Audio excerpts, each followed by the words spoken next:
Well, hello, my name is Mike Mayone. I am the host of Trick or Treat, and I am so glad you're joining us. Say hello to Mario. Mario, nice to see you. Scott Hitchcock, thanks for joining us today. Martin, always glad to see you here. TJ, so nice of you to join us. Hey, it's so great that you all joined us. And I know why you're here. You're not here to see me. You're here to see our guest today, Magic Al. And we have a fun show planned for you. As I said, a special guest today is Magic Al. Oh, man, what an entertainer, Magic Al. And you can learn you'll meet him in a few moments if you don't already know him. Well, I'm sure you guys do already. Otherwise, you wouldn't be tuning in. You're going to love him. You're going to love him. We're going to have a great little chat. We're going to look at some fun pictures and some great video, too. Hey, we'll start our show as we do start our show every week with some silly stuff. Well, this is not so silly. This is kind of fun. Watch this.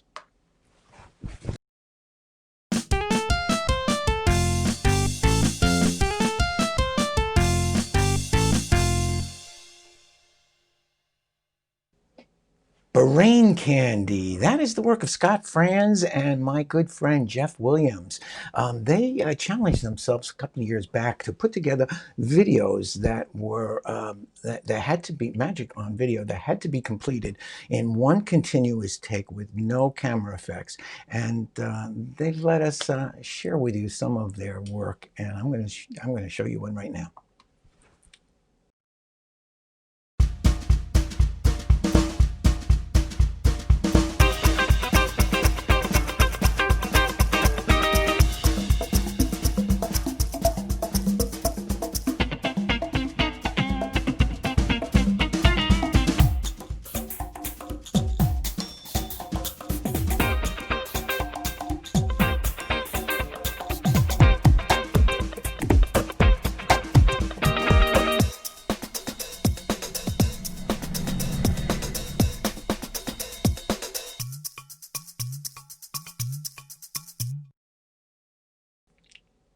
They fool me every time. They fool me every time.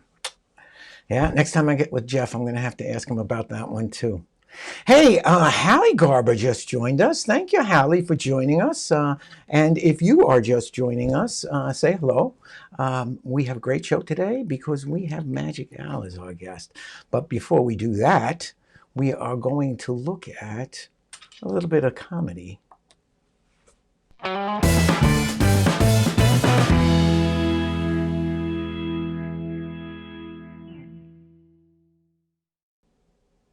Yes, it's time for the Monty and Walker Minute. Hey, pal, smoking's bad for your health. Leave me alone. No, really, you could die from that. My grandfather just turned 102. Your grandfather smokes? No, he minds his f***ing business.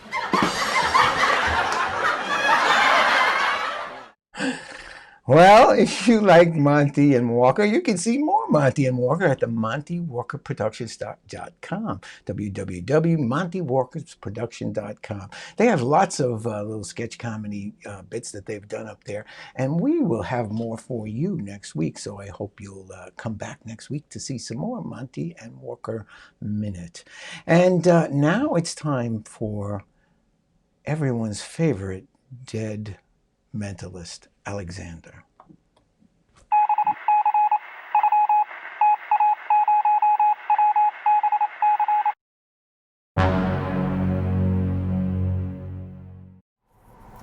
Greetings, friends. It is I, Alexander, the man who knows, here to take you on another trip to the world of extrasensory perception. I'm going to show you some photos of my friends. I'm going to ask you to also think of a number from 5 to 15.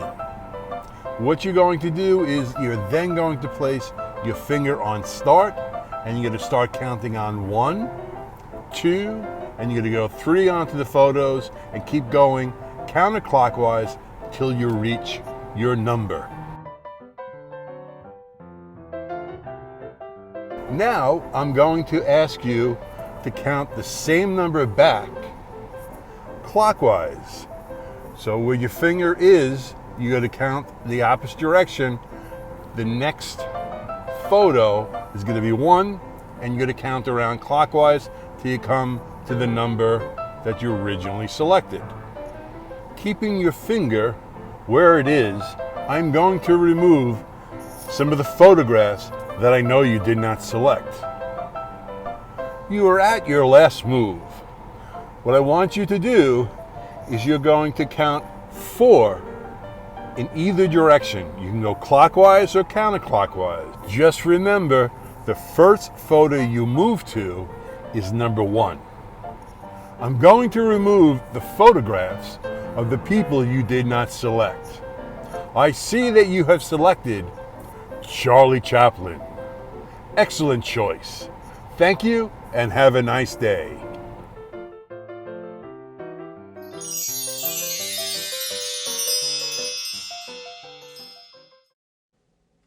Of course, Alexander was brought to life by none other than Joe Silkie.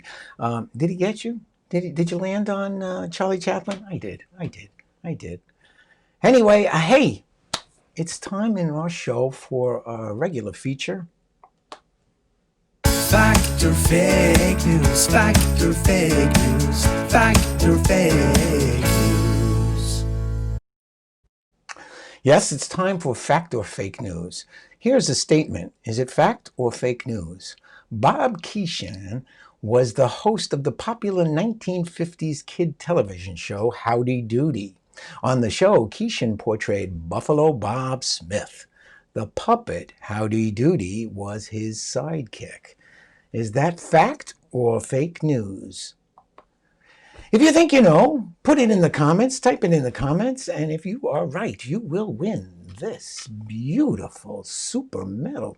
Hey, you can't beat that. That's a virtual super medal. That is great. And all you have to know is whether or not Bob Keeshan was Buffalo Bob Smith. Fact or fake news? Was he on the Howdy Doody show? Do you know? Well, let us know and we'll let you know if you win. Hey, TJ says it's a fact. We'll see, TJ. We'll see. All right, hey. If you're enjoying the show so far, do give us a thumbs up, share the show. If you're watching on YouTube, subscribe. And if you're watching, it's probably because you want to see Magic Al. I'm going to interview him in a very short while. But before I do that, we're going to show you a little magic by me.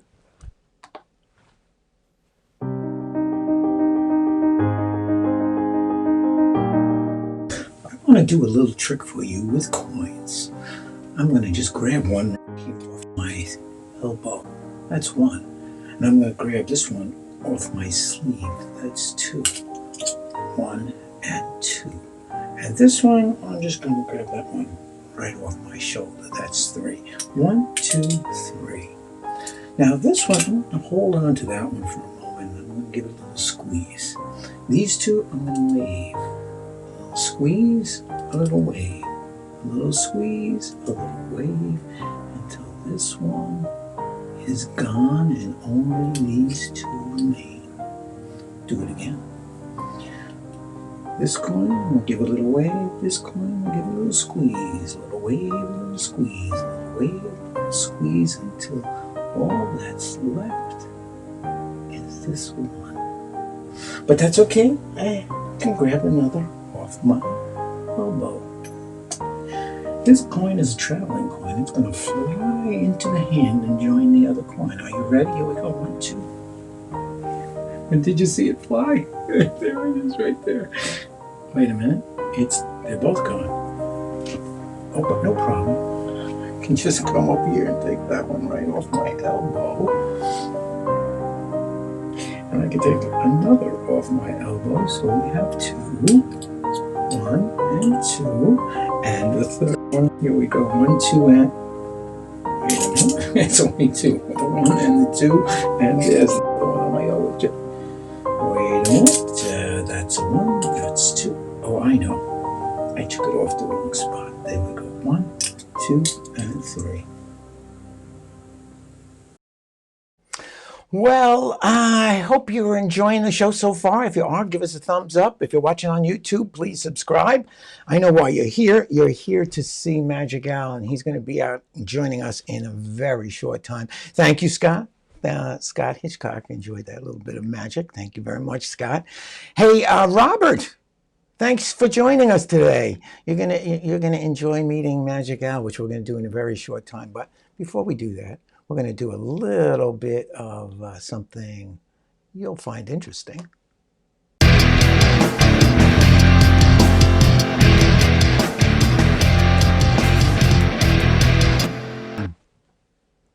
Hey, it's time for some words of wisdom. Some people just know what to say at the right time. I'll show you what I mean. Here's somebody who is during the epidemic here, the pandemic, has filed for unemployment benefits. His occupation, a burglar. Of course, he can't be working because the reason for his unemployment is everyone is at home, and isn't that the truth? Hey, Linda, thanks for joining us. Thank you for joining us. Hey, let's take a look at some more words of wisdom. This is from Bill Nye. Now, Bill Nye he's a very, Bill Nye, he's the science guy. So somebody posted that Kylie Jenner is the Ariel we all deserve. And of course, Ariel was the Little Mermaid. And Bill Nye responds, "There's already enough plastic in the ocean." Woo! Zinger. Yeah, that's true. Hey, people know how to use Photoshop. I know how to use Photoshop. I'm pretty good with Photoshop. Not great, but pretty good. And, this young lady, she wanted to post how that she's been working out, and that's really helped her bottom. This man obviously responds because he knows Photoshop too, and he says, Did your door hit the gym too? Well, yes. There's a little function in Photoshop called warp, which allows you to make things bigger or smaller. And as you can see, she's added a little bit to her booty. Hey, I agree with Gordon Ramsay. No. And I won't, you can't argue. You can't convince me otherwise. Pineapple does not go on pizza, period. Now, kids can be clever. Kids can be pretty smart. Here's a little test the teacher gave. There were 4 ghosts. Then 1 ghost flew away. How many ghosts are left? Here's a kid after my heart. 0, because ghosts are not real. Yeah, he's right. Now, sometimes there are people in the office who have a kind of a warped sense of humor. There's this team of people, this one person, gun-ho to get the team working to build a snowman. On Saturday, we're all going to get together in the lobby, assemble in the lobby at 3 p.m., and we'll build a snowman. Well, then there's there's always someone in the audience who wants to destroy a snowman. Gather in the lobby at 4 p.m. and we will destroy a snowman. Yeah, okay. Office politics. Hey, no notices or flyers allowed. Somebody wrote on the bottom of this flyer, "This is a flyer." Someone else in the office noticed that the purple marker was missing. Please return it ASAP. And in purple marker, this person responds, "No." Dads have a warped sense of humor. So this young lady sent my dad this. So he sends me this. I like this dad. That's a good dad. And here's a dad. Aaron came in the house with London asleep in the car seat, and I told him to just put her in the bed. Exactly that. That's what I would have done. He had the chance of waking her up. This guy's a smart guy. Here's another dad. My dad finally found out about my tattoo and won't start giving me crap about it. And if you look at him, she's got a little knife tattoo, and and he's just decorating his whole body with knives. Here we go. This you might see in your doctor's office. Please do not confuse your Google search with my medical degree. Hey, that's true, That is true. Mom, this is not a picture of Jesus. Blah, blah, blah. Just come to church on Sunday. Yeah, okay. Now, this is my favorite, and we'll end with this one. This is a billboard on the side of a building. Hi, Stephen. Do I have your attention now? I know all about her, you dirty, sneaking, immoral, unfaithful, poorly endowed slime ball. Everything's caught on tape. Your soon-to-be ex-wife, Emily. P.S. I paid for this billboard from our joint bank account. Go, Emily. Hey, I hope you enjoyed that, and we are ready for the treat on Trick or Treat, and that's our time spent with Magic Al. I'm not going to introduce him. I'm going to let somebody who you will recognize do it. We know you do love the birthdays. Frankie just celebrated her birthday. How was that? It was so wonderful. And Magic Al performed, and he's like this amazing comedian magician that all the kids just go nuts for. They're all groupies for Magic Al. So we got Magic Al at the party. It's like a big coup.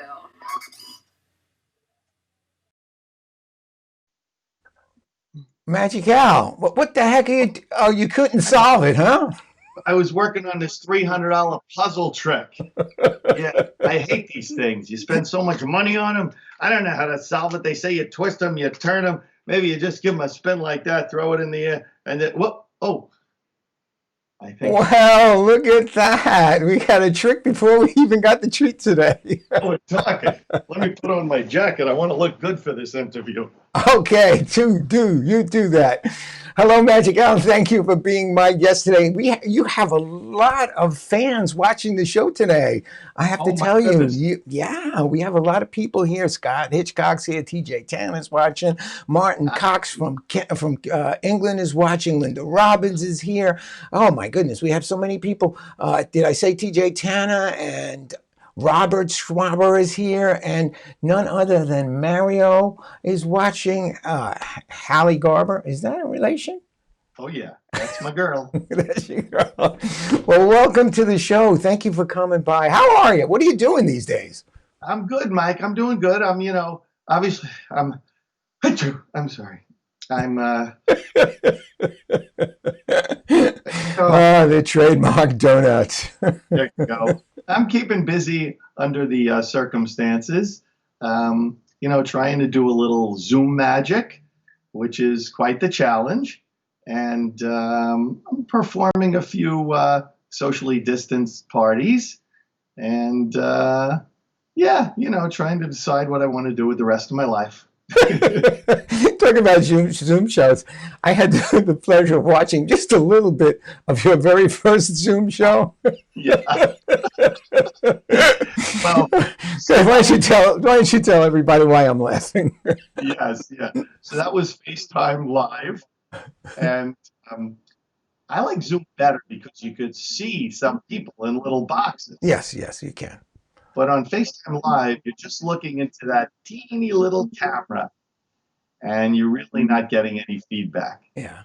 And what I did is I set my telephone on the tripod, and instead of turning it sideways first, I performed the entire show sideways. And the funny thing is, the phone is ringing, and I'm so nervous about doing the best show I can. I'm shutting it off, and my house phone started ringing. We kicked it into the other room. We're like, what's everybody doing? So I went the entire show sideways. And luckily, some people told me on their computers or their iPads they could turn the picture.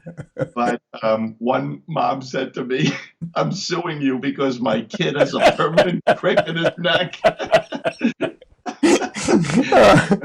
I had to laugh when I saw that. I said, Mike, I should follow up with it by doing the next show upside down. It was as though it was priceless. It reminded me so much of that. I guess that when we first started with the pandemic, all the families were getting together on doing the Zoom shows, and it was just I must have spent 2 hours trying to get my dad up and running on Zoom. And it was like, I'm looking to taking my telephone and saying, Ted, take your phone and put it on your computer screen so I can see what you're doing. It was just chaotic. But people finally figured out how to do it. But it's been an experience, and you had yours. You had your experience. And I'm happy for it. You look back at all the things that go wrong, and eventually they make the best stories, and you learn from them. Hey, I have to tell you one thing. Scott Hitchcock, he's got a good tagline for you. Magic Al for a new angle on magic. Magic Al, the sideways magician. The sideways magician.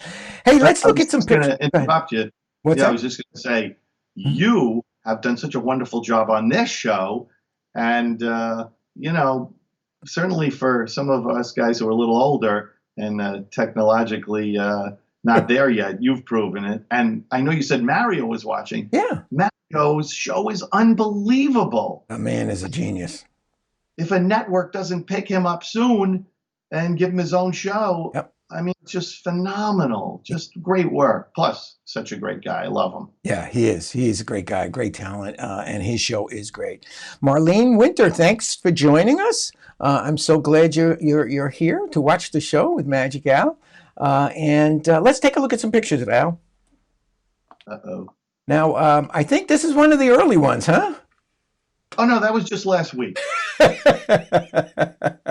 Yeah, I've had a rough week. A little gray in my hair.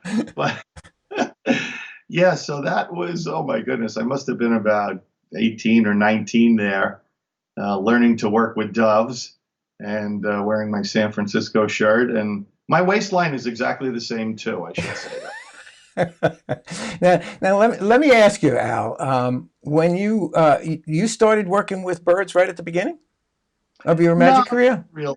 A couple of years in, I would see some amazing dove workers. Certainly Tom Sony's act inspired me. Yeah, he's the best. He was the best. And you still work with doves. You still have a dove in your show.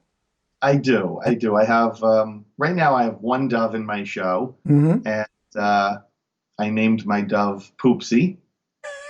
I've named all my doves Poopsie. This is about Poopsie number 7, but I do take wonderful care of them. As a matter of fact, my last dove that passed away lived for 20 years. Oh my! I thought that was pretty good considering I never fed it. But no, I heard they only live 8 to 12 years, and so this bird lived 20 years. 20 years. So that's a testament to your good care. I love it. Yeah. I love it. Yeah, and I've seen they respond really well, the kids, to the dove, and you do some great things with the dove and the kids, which are really, really fun. Most guys who are working with animals don't really let the kids get that close, so it's actually fun, and it's very funny. The interaction with the kids and the dove is quite the thing. Let me tell you. Hey, what this is? This looks like is it on the beach? Oh, yeah, there's another horrible experience, but you make the best out of it. There's nothing like when the client says, I need you to perform your magic show on the beach so that sand gets in every possible prop. No place for shade. The wind is blowing. The kids are squinting. And you're wearing a full tuxedo. You're going, I love my job. I love my job. I did a couple of shows on the beach, and I never, ever enjoyed them. Oh, my gosh. And it would always be, like you'd have them, I don't know. Do you wear a microphone when you perform most times? I do. Yeah, I do. And I, even with the windscreen on the microphone, you're still hearing this wind howling. Yeah. Very annoying. It is annoying. And I think my silk handkerchiefs were flying away. And, like I said, sand getting in every prop. This Really is a shot you've used a lot. This is a promo shot, obviously, but it's a very, very funny promo shot. And what's most interesting, oh, by the way, Hallie says the devil was fed more than she was. Oh, no, that's not true. That's not true. I gave her birdseed whenever she requested it. There you go. So this shot, you still use that prop in your show.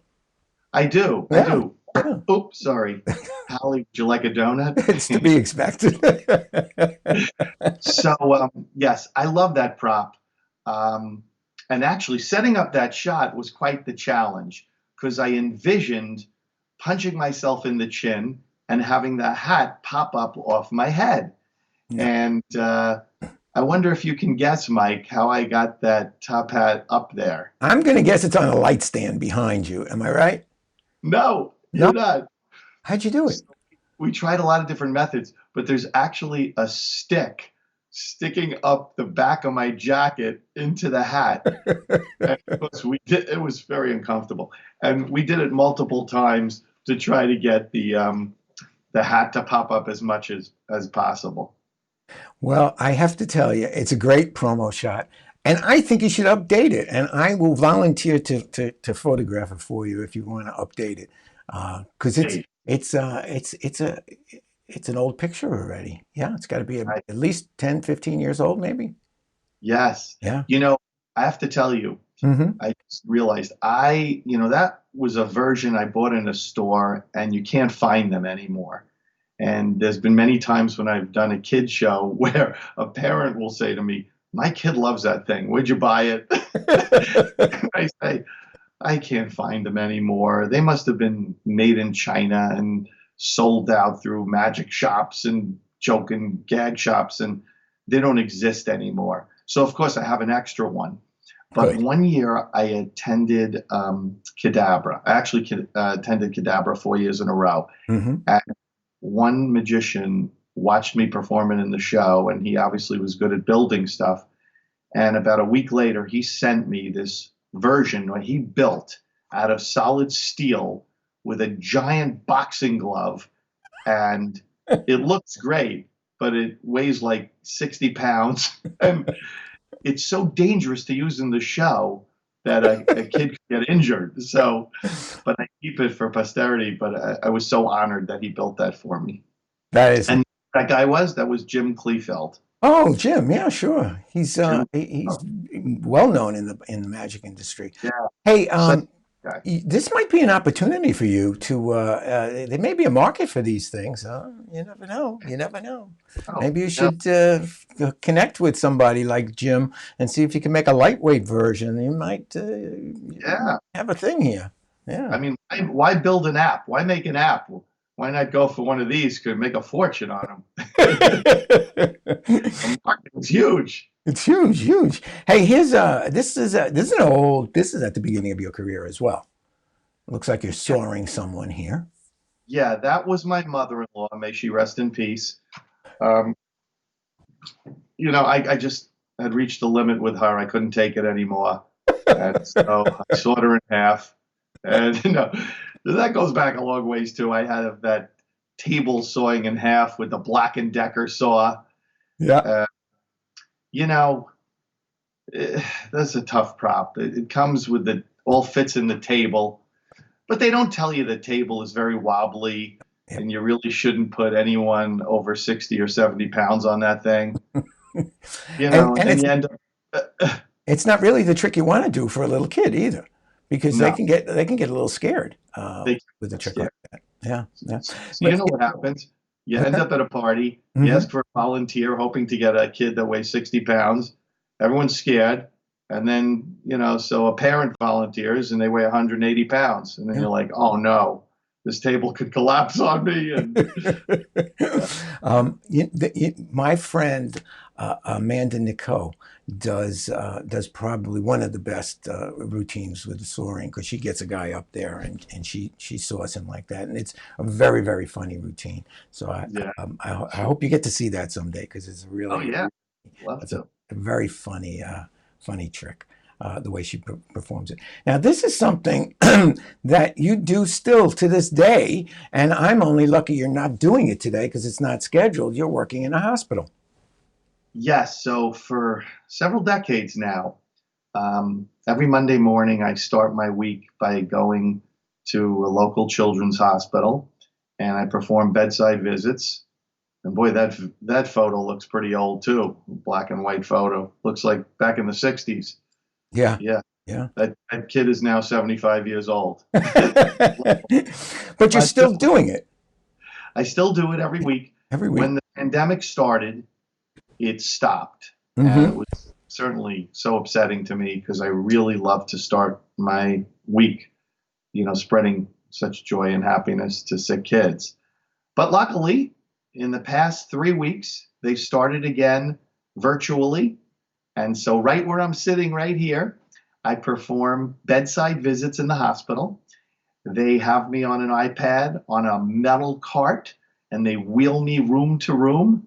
And I'm face to face with many different children and get to do magic and silly stuff for them. And it's really so much fun. And, even though it's through the computer screen, when you see the child laughing or amazed, you feel good. It is a great thing that you do, without question. It's a great thing that you do, and it's a challenging thing. Before I retired from Stony Brook Hospital, I wanted to start to develop a program where people could volunteer. It's not an easy thing to do because you have the issue of contaminated props bringing from room to room, and so you have to have a whole collection of magic that you do that is safe to bring from room to room. So I know it was a challenge for you to develop your repertoire for the hospital, and it's great because you've been doing it for years and years and years, and it's one of those wonderful things that you do. Thanks, Mike. And what's interesting, I would have to go into certain rooms where I would put on a mask, gloves, and a what do you call it? Gown. A gown, right. And so I guess I got a little used to performing with a mask on, but gloves are very challenging to hold coins, cards, props. Yeah. And the gown doesn't let you go into your pockets. And of course, with the mask, they can't see your face. Yeah. And there was several times I would go from room to room, and you have to put on a new mask, new gown, new gloves each time. Yeah, yeah, I used to watch the nurses have to do that, and they have to take everything off and toss it in the trash and then gown up again. It's a big. You say everything off? Nurses take everything off? Well, not everything. This is a picture of you with your dove again. So he's been around a while.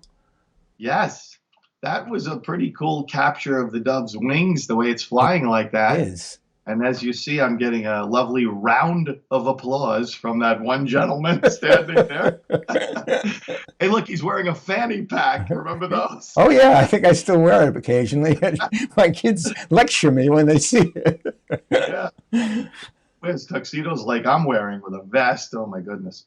And this is just a great picture. When not of you, but of that kid. It's just fantastic. You can see all the joy in that young fellow's face. It's really nice to see. It is. It gives me such wonderful feelings to bring that kind of laughter and smiles, because I truly feel that as magicians, we do have the power to heal. From the inside, and bringing wonder, bringing joy. Yeah, I have to say, and I think I wrote this in one of the things I sent to people to invite them to the show today, that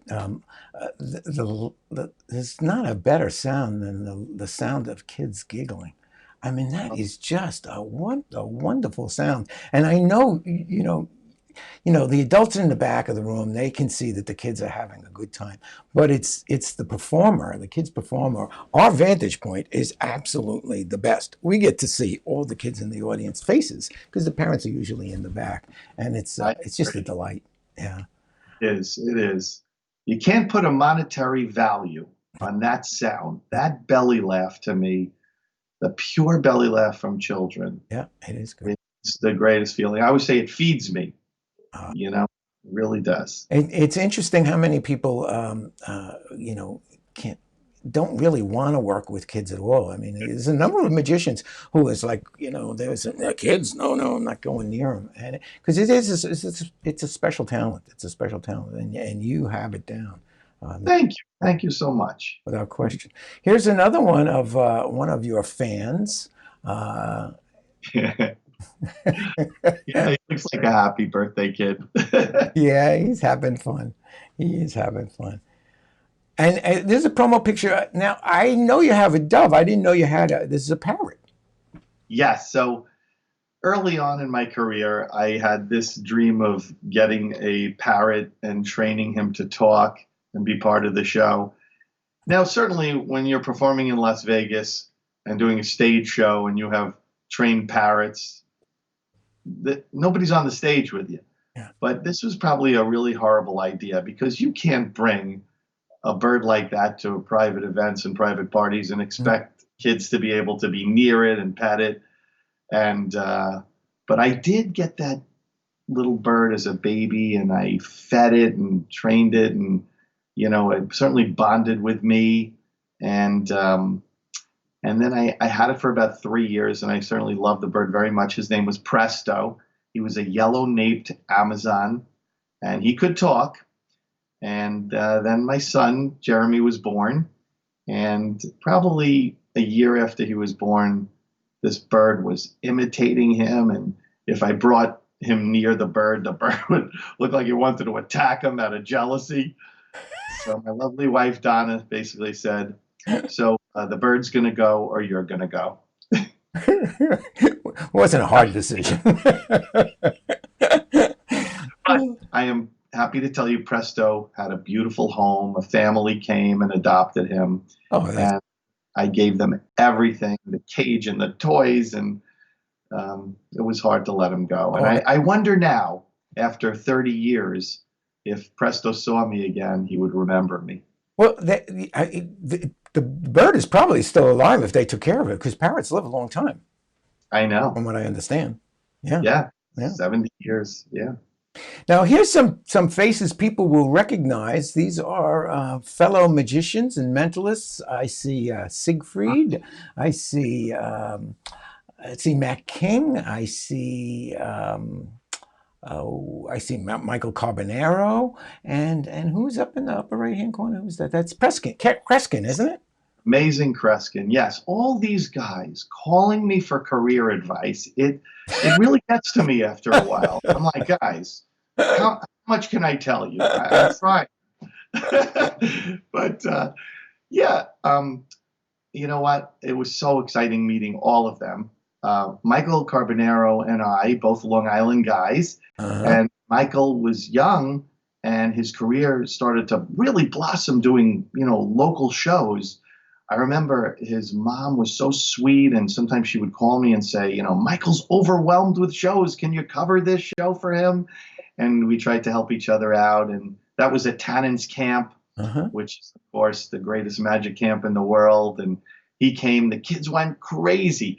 And I just want to say that I think his show, The Carbonaro Effect, is one of the greatest magic shows, comedy shows ever.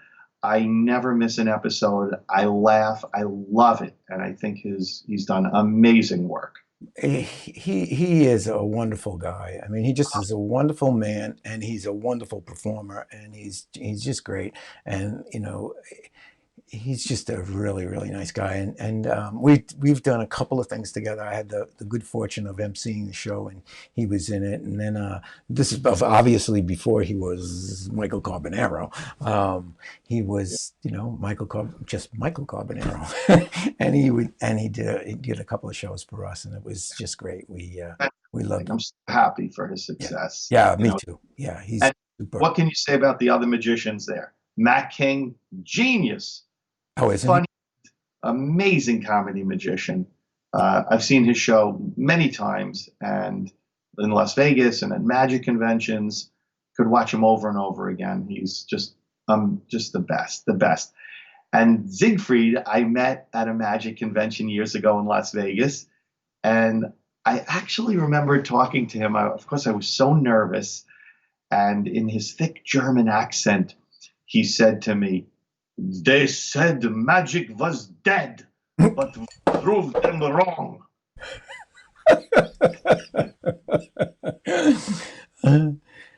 Now I have to tell you about Mac King a little bit. Every time I know somebody's going to Las Vegas, that's the show I tell them to go see.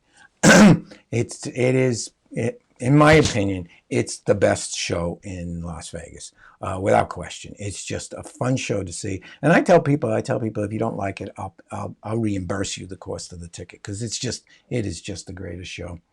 It is. It's just wonderful. He is so chock full of personality, and his magic is killer. It is. It's absolutely great. So what is this? This looks like they did a whole article on you in, what is this, Newsday? Yeah, this was Newsday. This was really quite an honor, too. They put me on the cover of the Life section, which I think came out on the weekend. And I actually went to Newsday to do a photo shoot. And it was just such a nice, wonderful, thing to happen. I guess I had been performing magic shows all over Long Island for so many years. And one of the editors knew of me and called me up and said they wanted to do a story. So that was one of those lucky breaks you get. I always say, when it just comes your way, it's so exciting and such a lucky thing to happen. Yeah. And back in those days, people read newspapers more. They did, yeah. Did you have a paper route when you were a kid? I did, actually. Yeah.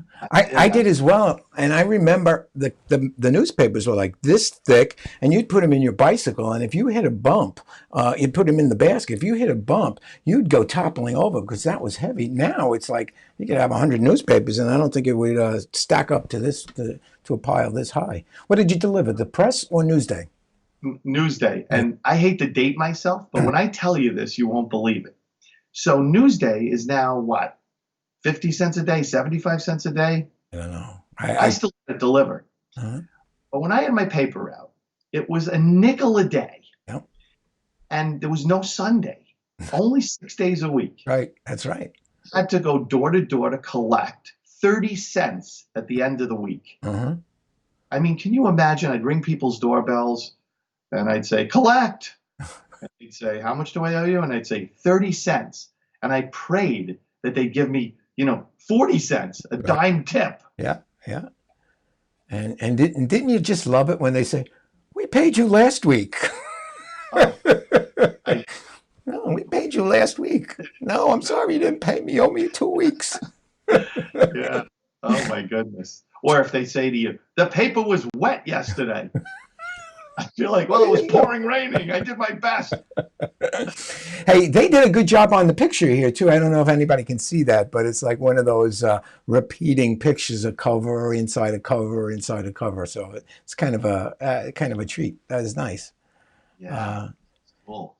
And Genie Magazine did a whole spread on you, which must have pumped you up a bit.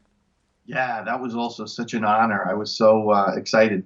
That's when I had done my off-Broadway show called It's a Magic Al World. After doing many, many years of private parties and events and theaters and stuff too, Mm-hmm. I thought it would be so much fun to put together a live show and do it in an off-Broadway theater. And really what I was trying to accomplish back then was a couple of things. I wanted to do a live show that was also a play. So together with a great team, we wrote a story. We wrote an actual play, and it was a story of how someone me, Magic Al, became a magician, never planning to. And it had to do with, I had a great uncle. We named him Ludini. And since it was an off-Broadway show in New York City, I wanted to put music into it. So I took singing lessons. Oh, I didn't realize that. With actually my brother-in-law, Brian Turner, who's a brilliant editor and also a musician. And so we wrote these 2 original songs for the show. Boy, was I nervous singing in front of an audience. And in the end, we didn't do the longest run. I think we could have ran it longer, but I wanted to produce from it, to film it and make like a movie. At that time, DVDs were so popular. And I was hoping that that DVD would maybe lead me to my own kids' television show, which never happened. But you do have the product of a DVD, do you not? Oh, yeah. I have one right here. Yeah, let me grab it. I'll show you. Here it is right over here. And I'm happy to tell you that when I, produced these, I was selling them, and I sold several thousand of them. And people were so complimentary. Even, people told me they had them in their cars and their children watched them over and over again, and people in their homes. And then after selling thousands of them, I started to give one away at every party I did to the birthday child. And yeah. So it's I'm very proud of creating this. Can somebody still get them if they wanted to look at Magic Al World, the Magic Al World? Well, Mike, here's the thing: they're few and far between. If I could find any of them, I guess I would have to sell them at a premium because they are hard to find. That's not. But I'm going to just keep this right back here so you could see it. There you go. Excellent. So put that right back here. Yeah. Sorry that there are so few available. None left, huh? None left. But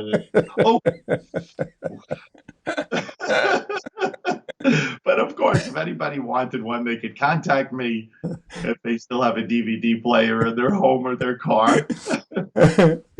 That's great. That's great. Hey, here's some people people will recognize as well. Now, these are all people, I think, you probably, let's see, they're all big celebrities. And I assume that many of these were that you met at functions you were doing. Yeah. Some of them were at private birthday parties where I got to perform for their children, which, again, such an honor and can be quite nerve-wracking. I bet. So who do we have here? I see. I recognize. Let's see. I recognize the what's his name? He traveled the world with the food show on. Anthony Bourdain. Anthony Bourdain, deceased now, but what a great entertainer he was on his show. And then I see. Who's that? Why don't you name them? I go around. Start with the young lady at the top. She's an actress. So that's Juliana Margulies. Wonderful actress. She was on The Good Wife. That was her show. That was a big hit too. Yeah. Right. And that show was on when I performed at her son's birthday party. I actually did it 2 years, and she couldn't have been nicer. What a wonderful woman and mom and amazing actress and just fantastic.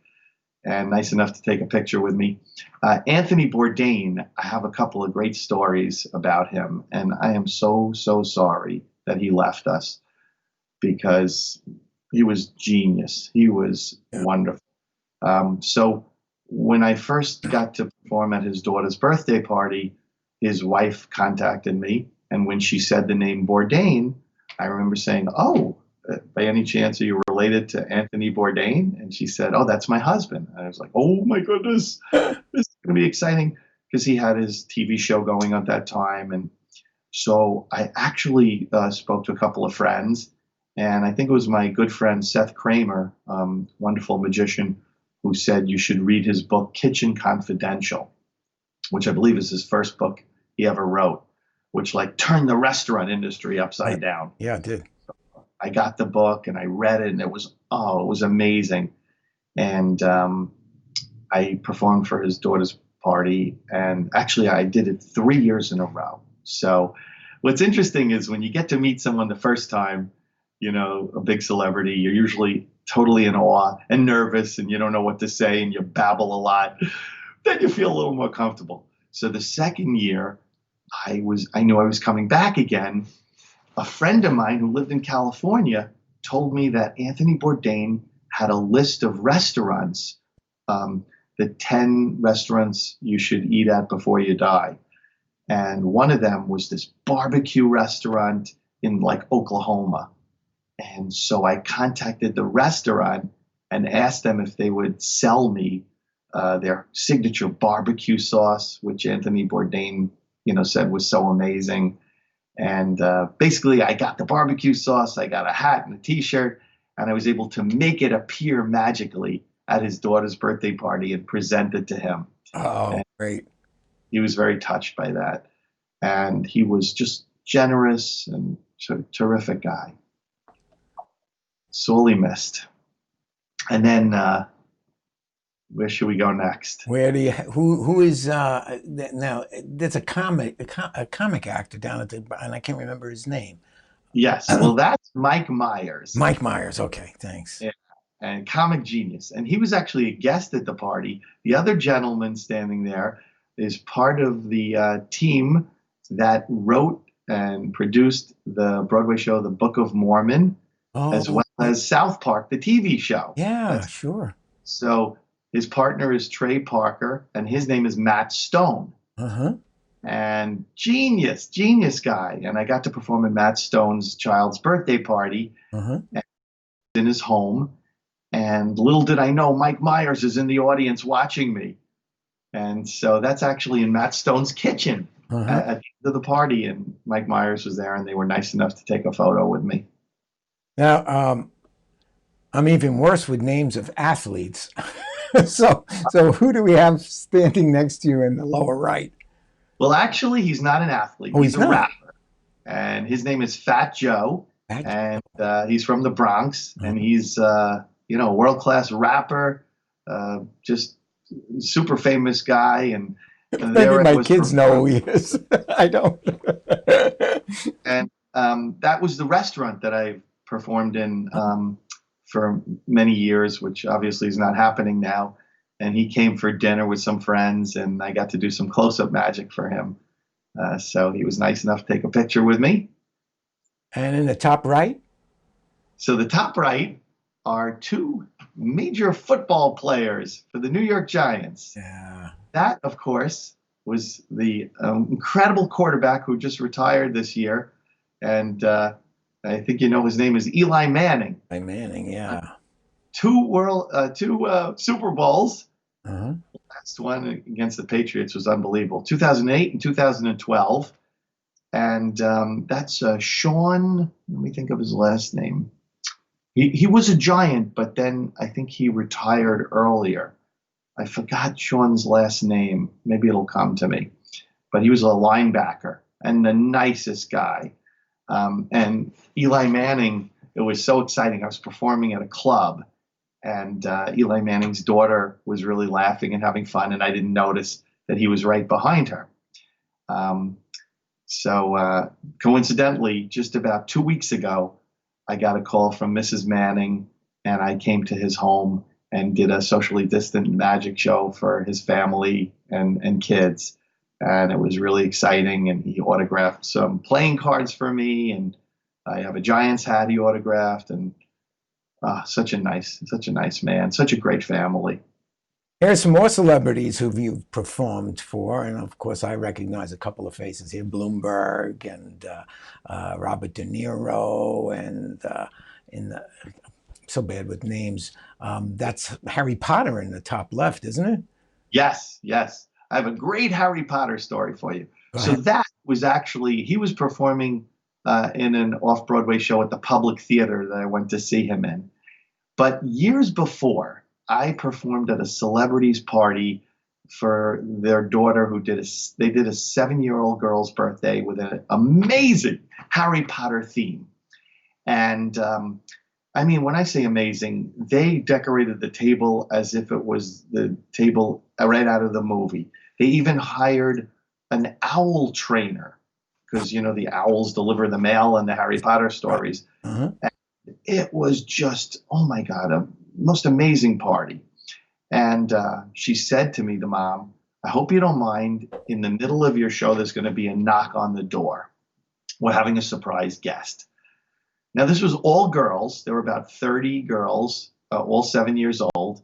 And when she said that to me, it kind of clicked to me in my head that it was going to be Daniel Radcliffe because I knew he was starring on Broadway in the show Equus. Yeah. So, of course, my heart starts pounding. I go, oh, my God, the real Harry Potter's going to show up in the middle of my magic show. And I was wearing for that like a Merlin-style outfit to go to the Harry Potter theme. I was wearing a Merlin hat and a robe. And sure enough, right in the middle of some trick, I hear a knock on the door, and I go, girls, there's somebody at the door. Let's see who it is. And the door opens up, and all the girls' jaws drop, and I go, it's the real Harry Potter here for your birthday party. And he walked right up to me, looks at me, and goes, nice outfit. But he was also the nicest guy. I think he was in his, early 20s at that time. And Daniel Radcliffe, fantastic, just sweet and funny. And the interesting part is, years later, when I met him at the show, I whispered to him, do you remember performing at a birthday party? And I won't repeat the language he said to me, but he certainly remembered the party. Really, what happened was, what was so funny is I had to sort of lead the girls in a quick question and answer to Harry Potter. So I said, girls, here he is, the real Harry Potter. I'm sure you want to ask him a question.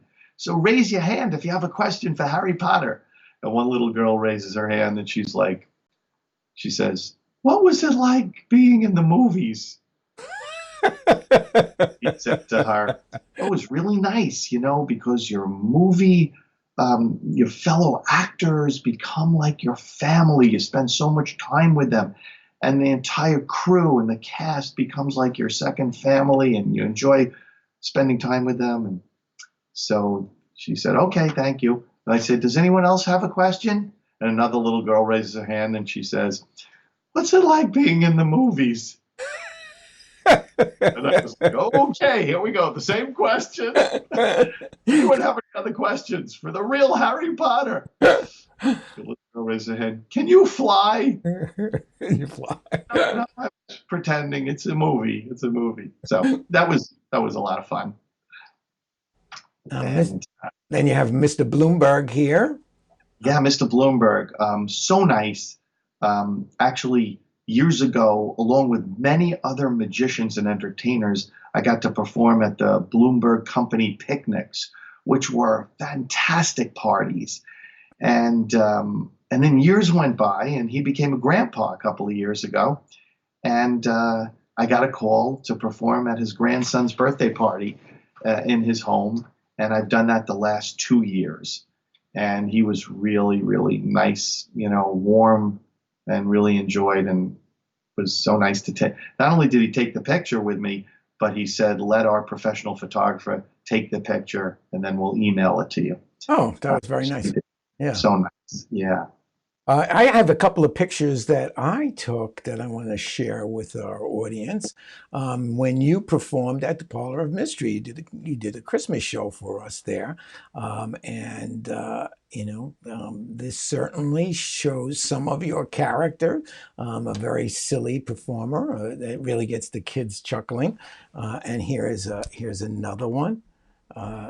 And there's your bird. There's your bird. Yeah. And just look at that little girl at the bottom right in front of your little sign, Magic Al. She is having the time of her life, and it's so clear that she's having a great time. And I think I have one. No, that's it. That's a great captured picture. My compliments to the photographer. Well, thank you very much. A child's face like that, it's just the greatest. Yeah, and she was having a great time, and all the kids who were at your show have a good time. By the way, Wayne Harhouse joined us, and he wants to know if Bloomberg gave you any investment advice. Yeah, his investment advice was vote for me. Hey, a lot of people who have seen you perform say, yeah, he's a very silly guy. He makes donuts, sneezes donuts, and he does some silly things. He's got a lot of shtick and blah, blah, blah, blah, blah. But he has no chops. And I found this video of you, and I just think it's incredible. So I am going to share it with our audience right now. Let's see if I can find it. Here it is.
My name is Magic Al Garber, and I do magic fast.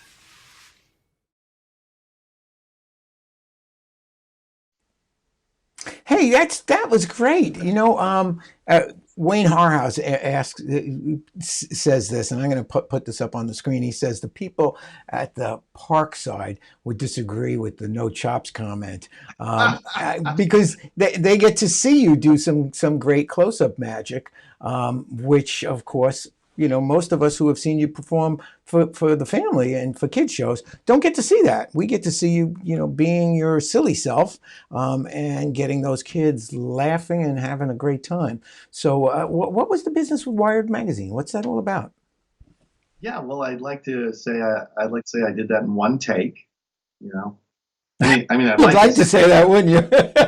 Actually there for 6 hours till I got it right. No, the truth of the matter is, look, there are close-up guys that I can't hold a candle to.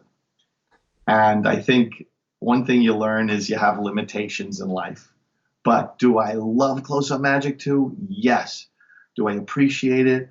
I work as hard as I can to be as good as I can and to certainly entertain people. And I want to still get better and better and better. I think the idea is to never stop. And that was really a lucky break to get that little commercial. And by the way, I don't only sneeze out donuts, Mike. Oh, no. No. That's a cupcake, all right? I'm just saying, it's a cupcake. It's a cupcake. Okay. Hey, the show is called Trick or Treat. Do you have a trick to perform for me? Sure. Hey, great. The stage is yours. Thank you. So I was going to say that, during this pandemic, I took on a couple of magic students, 10-year-old kids, and I haven't taught magic in many years, and I have a couple of 10-year-old students. And obviously, when you're teaching magic to beginners, you have to be, very gentle and delicate, and you can't teach them anything too complicated. So I'm going to stand back here. Hopefully you could see. This was one of the first tricks that I learned, the floating magic wand trick. And I always loved this trick as a kid. And I taught it to them, and I think they really appreciate it. So you hold the magic wand in your hand like this, and then all you do is very carefully open up your hand like this, and the magic wand appears to float. And I always tell them, you can do it this way, and you can do it this way, but you never, ever want to do it this way. Because if you do it this way, you give away the way it's done. But that I always found was one of the most fun tricks to learn when I was a kid. And so once again, for the people watching, do it this way and do it this way. Also, the thing is, you can never let go with your other hand because the magic wand will fall. You understand? You never let go with your other hand because the thing is, ooh. No magnets, nothing. Ta-da! Whoa! Terrific. Thank you, Magic Al. That was terrific. And thank you so much for being my guest today. It was just wonderful to spend some time with you. I know we spend some time together when we go to meetings, but there's never enough time to really chat. There's always so many people at the club meetings to spend some time with them. And now with the pandemic, we don't even get to do that. So I thank you. I had a great time chatting with you, Al, and I look forward to a face-to-face chat soon. Absolutely, and I want to say a big thank you, Mike, because I am truly honored that you chose me to be one of the magicians on your show. You're doing a fantastic job. I know it's going around the world and hopefully growing and growing, and I've gotten to see some of the amazing magicians that you've interviewed. I watched Mario's interview, and as I said, I love him. He's fantastic. And I saw Steve Bargatze, who I think is amazing, and I'm going to watch them all. Okay, you do that. As soon as I finish with these donuts, I'm going to watch every show. Yeah, Mike, I really appreciate it. All right. Thanks again, Al, and hope to see you again soon. Thank you so much. Stay magical. Bye, everybody. Bye-bye. So I hope you had a good time watching the show with us and Magic Al. And if you want to see more of Magic Al, you can go to his website, and that's what is it? It's magic-al.com. So go see him. Go to his website, contact him, and I'm sure you can get one of those DVDs from him. I think he had a couple there left on the shelf. So if you're interested, get to see him. And if you ever get a chance to see Magic Al live, do. His show is just fantastic, and I know you're going to love it. That's just about the end of the show, but we do have some unfinished business. And it's the fake or Fact or fake news, fact or fake news, fact or fake news. So the question was, or the statement was, Bob Keeshan was the host of the popular 1950s kid television show Howdy Doody. On the show, Keeshan portrayed Buffalo Bob. Smith, the puppet Howdy Doody, was his sidekick. And we have a couple of people who got that right, and we have some people who got that wrong, because... That's fake news, totally fake news, nothing but fake news. Bob Keeshan portrayed the title character on the popular kids' TV show Captain Kangaroo, and Keeshan was the original Clarabelle Clarabelle the Clown on the Howdy Doody show during its early years.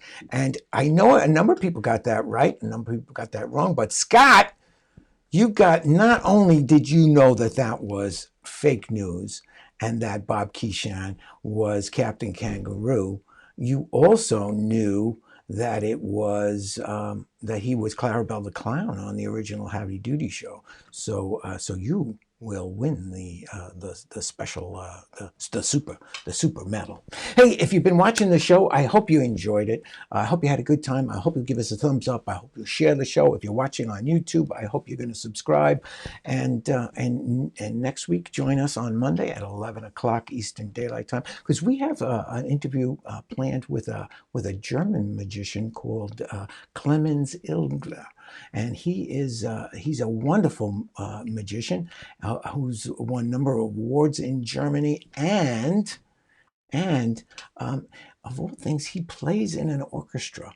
So that would be interesting to learn more about Clemens. So do join me next week for Trick or Treat. Again, thank you all for visiting with us this morning. I hope you enjoyed the show. I hope you'll give us a thumbs up. I hope you'll subscribe. And I hope you'll join us Monday at 11 a.m. next week. And until then, enjoy the magic in your life.